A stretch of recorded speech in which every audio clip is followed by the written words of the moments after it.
because we want to move towards getting this back of the rib cage, back of the diaphragm, kind of, you know, like lying on the floor. All right. So now roll to your side and place your bolster or your blanket rolled up.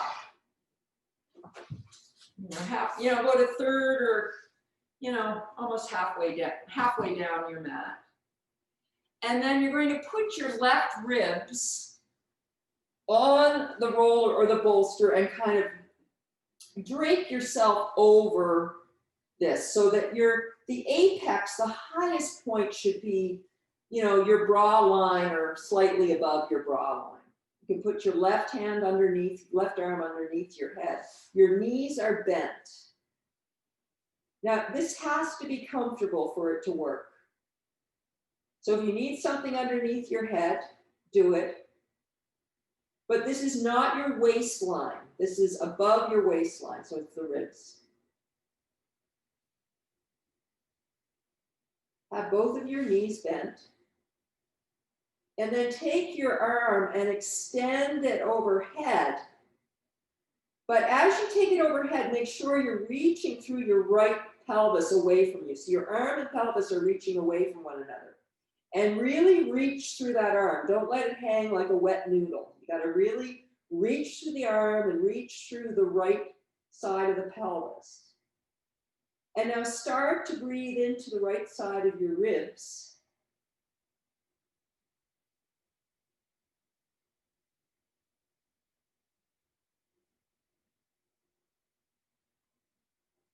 Reach as much as you can through the arm. The shoulder blade can go up towards the ear, but make sure you're pulling the crest of your pelvis away from your arm. They're moving in opposite directions. So you're just reaching, really putting a stretch through that tissue and then bringing your breath in underneath the ribs. All right, then bring your arms slightly behind you, so it's a different vector of pull. You kind of roll over a little bit more on the back left side of your rib cage as you continue to reach. And breathe into the front of the armpit, side and front of the armpit.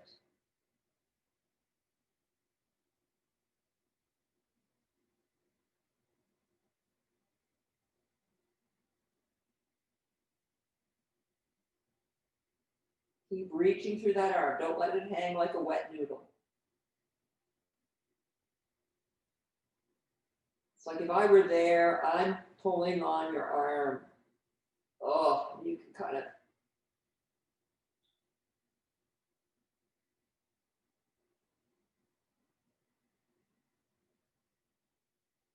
All right, and then come back to just on, you know, the first position. And then now you're going to come a little forward, just slightly forward, bring your arm a little in front of you, not too far. And again, reach through the arm, reach back through the pelvis, and breathe into wherever you feel, you know, some tension or some pull. Because we all have different language for our sensory experience. And breathe into there. And the mental skill here is to be very active, you know, active with your movement, but very quiet in the mind. Like, how can I be still and safe in this movement and quiet in my mind and still be quite active with the movement?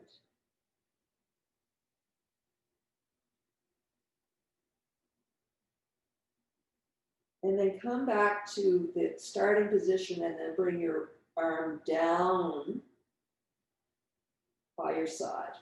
Now, just come up and push the bolster or towel out of the way and lie down on your back.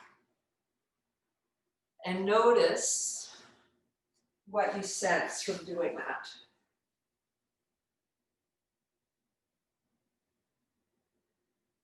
You might feel, you know, is your lower back curve closer to the floor? Is maybe if your right side was your higher side, maybe it's closer to the floor, whatever. Just notice. So in terms of back pain, one of the go-to places to resolve back pain is to working with your diaphragm, your breathing muscle. Because when we're in pain, we hold the diaphragm so we don't get this kind of push down of the diaphragm or this expansion of the diaphragm, which tends to, well, it helps to stabilize your core. That's just the reality. Okay, let's do the other side. So roll over to your right side, put your bolster or towel in place, and let's lay yourself over that. So the bolster is underneath your ribs. Knees are bent, right arm is underneath the head. And boy, am I stiffer on this upper part of my spine today. Then your left arm extends overhead like whoosh, like an arrow. Yeah, reach out. And pull the pelvis in the opposite direction. I don't have to do that as much on this side.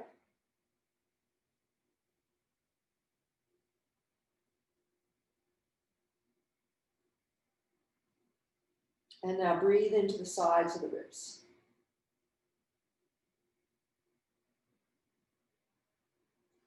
Up a little higher. And as you start to do this, you'll realize that, you know, like, okay, on the right side, I need the bolster a little lower. On the left side, I need a little higher. You'll get to know your spine a little bit better. Breathing into the ribs. So Titania, really reach through your finger, like I want this to be like really like, yeah, really tighten the tissue around your arm and reach. And pull your pelvis in the opposite direction.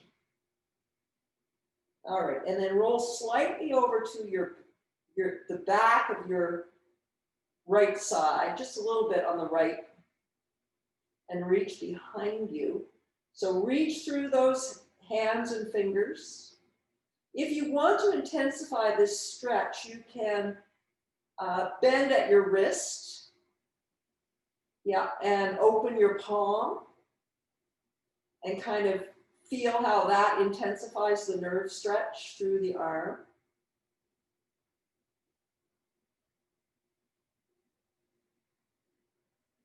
And breathe into the armpit or wherever you feel the, you know, each one of these positions highlights an area where we hold tension.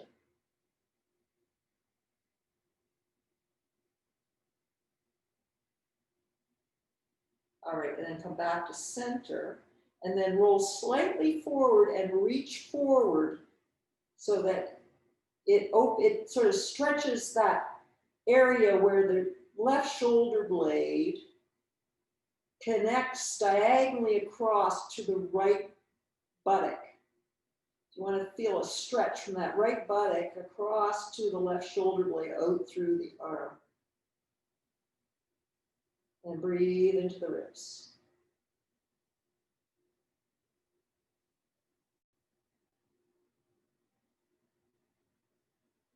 Okay, and then come back to center, let your arm come down.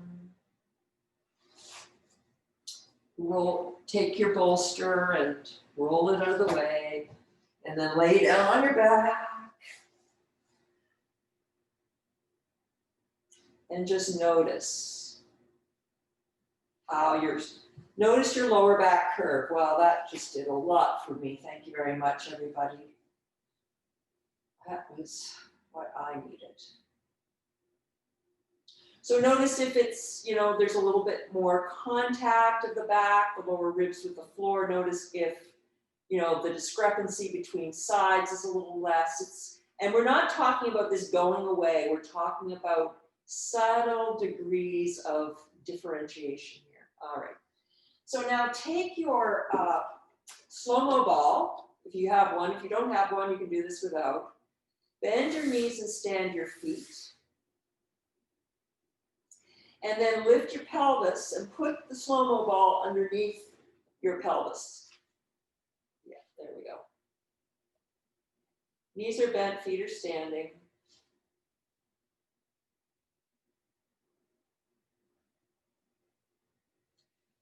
Now find your hip joints. So find those hip joints right in the middle, you know, just beside the pubic bone. Put your fingers there.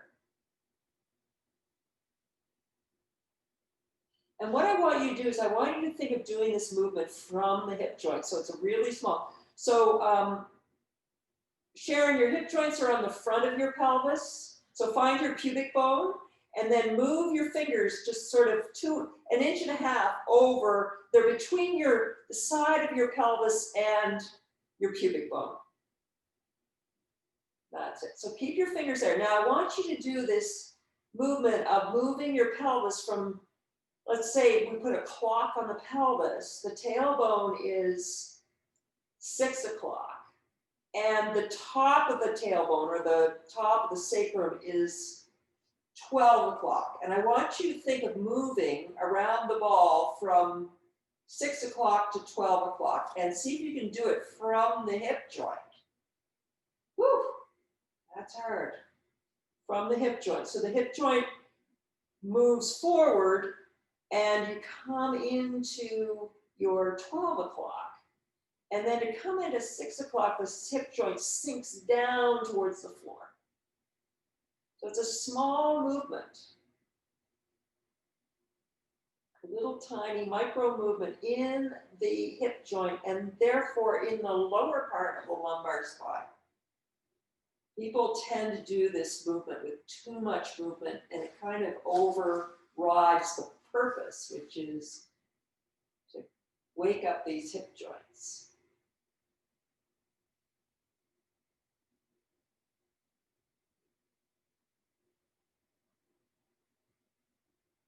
Very slowly and see if you can move the same on one side as the other. So what this does is it's what, if you go for craniosacral work with a craniosacral therapist or an osteopath, they work with the craniosacral rhythm, which is your tailbone and how it relates to your skull and how the pressure, the hydrostatic pressure of that whole system works. So see, yeah, and then get a really nice kind of rhythm going there with the pelvis moving. Make it fluid now. Take your hands away and just kind of make it really a fluid, nice, sort of pleasant movement.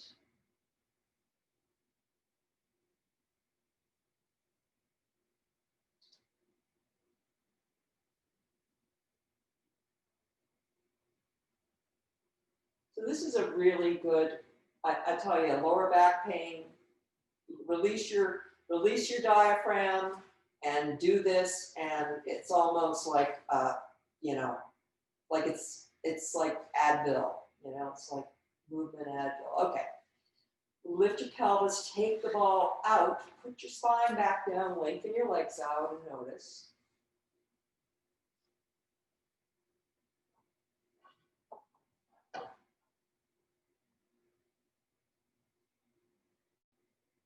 Notice your lower back curve. Notice how you're organized on the ground. Now bend your, so again, I'm going to encourage you to practice this when you bend your knees and stand your feet.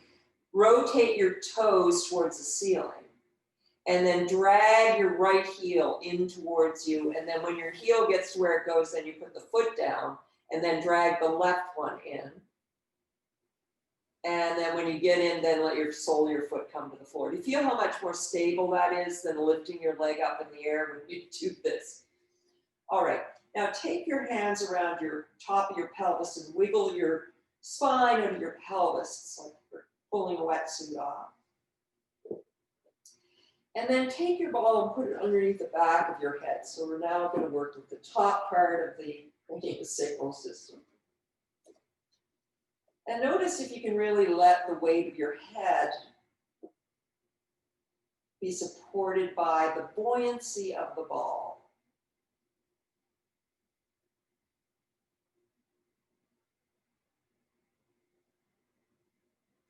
Now, while we're here, before we start moving, I'd like to just work with the eyes. So I want you to stare at a point straight towards the ceiling. So really try and pick a point on the ceiling and stare at it. And then I want you to soften your eyes and look out through the corners of your eyes.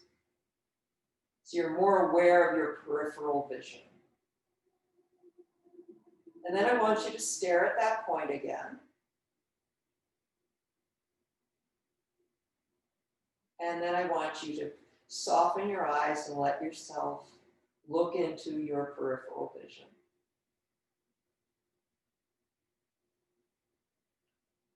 And stare. And then soften your eyes and come into your peripheral vision. And then you're going to let your peripheral vision scan down so that your chin moves a little bit closer to your throat. You're still in your peripheral vision. So you're lengthening through the back of the neck. And then let your eyes, it's almost like your outer eyelashes on the outer corners of your eye are moving up like little butterfly wings. So you're going to look a little bit above you, still keeping weight in the ball. And then you're going to, again, let your eyes come down to look below you, over your cheekbones. And then softly look up. It's a very small movement. We're really just moving in the top vertebra or top two vertebrae of the neck. And see if you can let your eyes become very, very soft. And again, focus on being in your peripheral vision.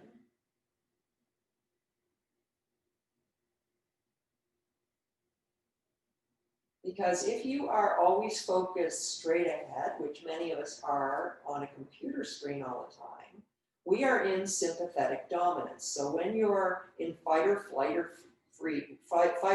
anyway, you're laser beam focused ahead. And to get out of that through the eye, through this kind of reflex in the eye, if you can get yourself looking out through the corner of the eye and let yourself come into your peripheral vision, it helps to reset your nervous system. So just do this movement very slowly and softly.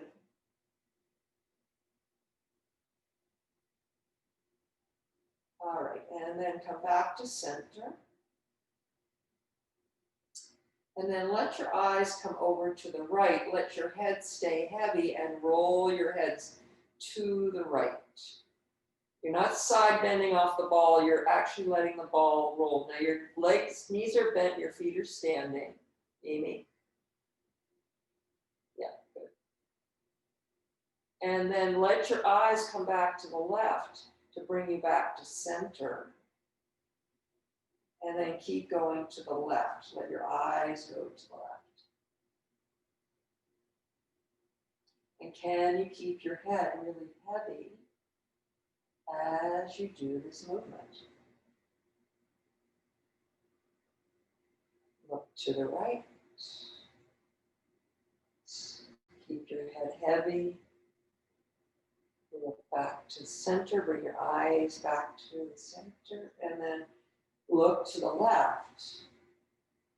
And then come back to center. Good. All right. Now let's do the yes motion again. So eyes, from the corner of the eyes, they come down, they look down, and they look up.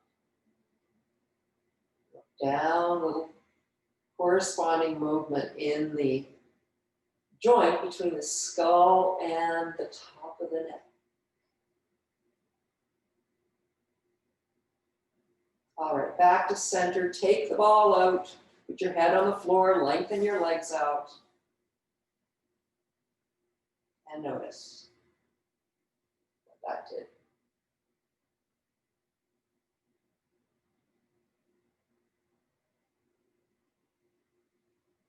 Okay. Roll to your side and sit up.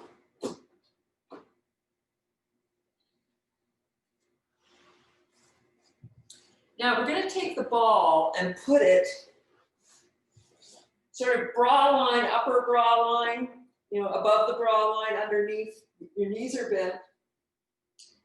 Interlace your fingers behind the back of your skull. And allow yourself to slowly lower back. And then only go to where it feels comfortable. Oh, I'm cranky today, body. And then to come back up, what you're going to do is you're going to push your ribs down into the ball to let your head and neck float up. And then lengthen to roll your spine over the ball, and perhaps your head as far, if it goes to the floor, that's fine, as long as you're not hurting yourself. Now to come back up, think of pushing the ribs down and then the ball behind you to float your head and neck back.